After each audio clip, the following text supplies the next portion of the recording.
Saudara-saudari, Injil kita pada hari ini diambil dari Injil Markus bab 4 ayat 21 sampai 25. Pada suatu hari Yesus berkata kepada murid-muridnya, "Orang memasang pelita bukan supaya ditempatkan di bawah gantang atau di bawah tempat tidur, melainkan supaya ditaruh di atas kaki dian.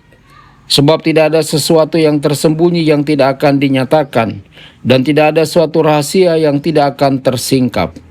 Barang siapa mempunyai telinga untuk mendengar, hendaklah ia mendengar." Lalu Yesus berkata lagi, "Camkanlah apa yang kamu dengar.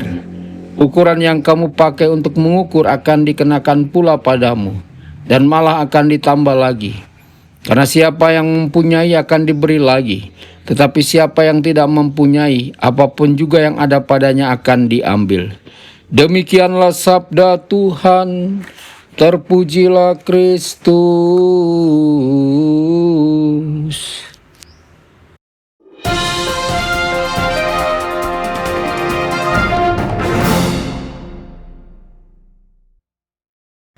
Dalam nama Bapa dan Putra dan Roh Kudus. Amin.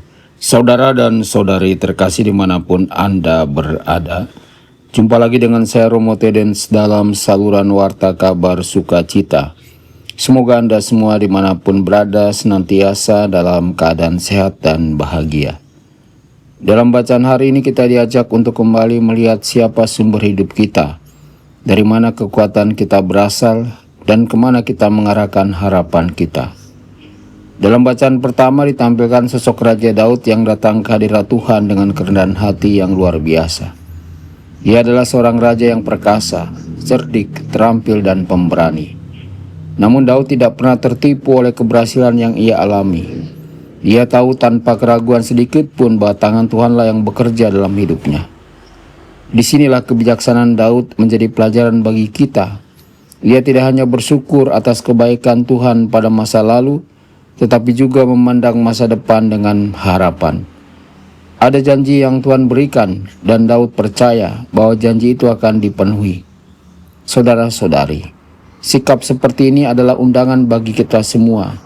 Sebagai umat yang dibaptis dan menjadi bagian dari umat pilihan, kita pun berseru dengan harapan, percaya bahwa Tuhan setia pada janjinya.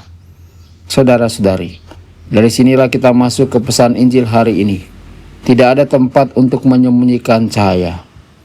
Kita diingatkan oleh sebuah lagu sederhana, "This Little Light of Mine." Lagu anak-anak ini telah bergema selama lebih dari 100 tahun. Bahkan digunakan oleh para pejuang hak-hak sipil sebagai seruan melawan penindasan. Liriknya begitu sederhana namun tegas. "Hide it under a bushel. No, I'm gonna let it shine." Cahaya itu adalah anugerah. Tuhan menaruh sinar kasih dan kebaikan dalam diri kita. Namun pertanyaannya adalah, apakah kita membiarkannya bersinar? Ataukah kita menutupinya karena takut, malas, atau sibuk dengan diri sendiri? Kadang kita biarkan iblis mengebuskan cahaya itu lewat godaan, kekecewaan, atau kehampaan hidup. Namun hari ini Tuhan berkata, biarkan cahayamu bersinar. Bukan cahaya kita sendiri, tetapi cahaya Tuhan yang memancar melalui hidup kita. Saudara-saudari, bagaimanakah caranya kita membiarkan cahaya itu bersinar? Jawabannya ditemukan dalam pengajaran gereja tentang panggilan dasar hidup manusia. Allah adalah kasih, dan kita diciptakan menurut gambarnya untuk hidup dalam kasih dan persekutuan. Disitulah kapasitas kita berkembang. Kristus berkata, "Barang siapa memiliki akan diberi lagi." Ini bukan soal harta duniawi, tetapi kapasitas untuk mencintai. Semakin kita mengasihi, semakin Tuhan memberi kita kesempatan untuk mengasihi lebih banyak lagi. Kita melihatnya dalam hidup sehari-hari, ketika orang tua membuka hatinya untuk anak, ketika seseorang menjadi orang tua asuh atau angkat, ketika kita meluangkan waktu untuk mendampingi anak-anak dan orang muda. Disitulah kapasitas kita untuk mengasihi bertambah. Kita yang terbatas diajak meniru kasih Allah yang tak terbatas. Tidak mengherankan jika Yesus berkata, "Biarkanlah anak-anak itu datang kepadaku." Karena di dalam diri anak-anak itu kita belajar mencintai secara murni dan tulus. Saudara-saudari, hari ini Tuhan bertanya kepada masing-masing dari kita, Kepada siapa Engkau akan memancarkan cahayaku hari ini? Cahaya itu bisa berupa perhatian, senyuman, kata-kata penghiburan, atau tindakan kecil penuh kasih yang menghidupkan orang lain.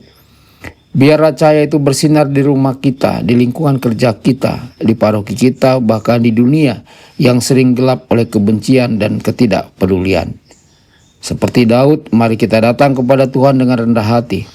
Seperti lirik yang sederhana itu, mari kita berkata, saya akan membiarkan cahayamu bersinar. Dan seperti anak-anak kecil, mari kita membuka hati agar Tuhan terus menambah kapasitas kita untuk mencintai dengan cintanya sendiri. Tuhan Yesus memberkati Anda semua. Sabda Allah adalah kebenaran. Sabda Allah adalah kehidupan. Mari kita mencintainya, mari kita menghayatinya. Ya Tuhan yang ku muliakan, sabdamu angkat resahku. Mari kita menghayati